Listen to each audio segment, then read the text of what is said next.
Are you an S Corp owner pulling your hair out trying to figure out payroll with gusto?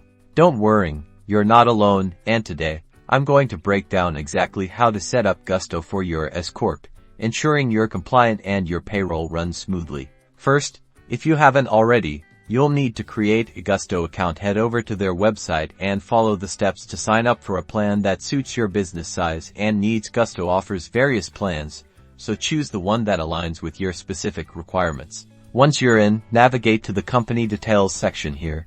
You'll input all the essential information about your S Corp, including your legal name, EIN, and business address. This information is crucial for accurate tax filings. Next, and this is super important, make sure you accurately classify your business as an S Corp. Gusto will ask you about your business structure during the setup process, so select the S Corporation option. This selection ensures Gusto applies the correct tax rules and calculations for your payroll.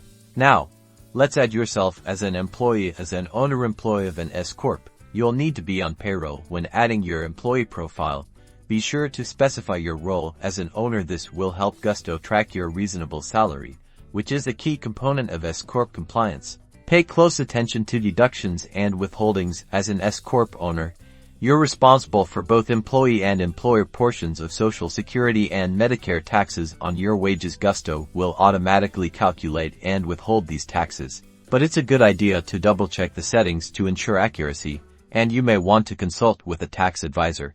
And there you have it. Setting up Gusto for your S Corp might seem daunting at first, but by following these steps, you can ensure your payroll is accurate, compliant, and stress-free. Remember to consult with a tax professional or accountant for personalized advice tailored to your specific business situation.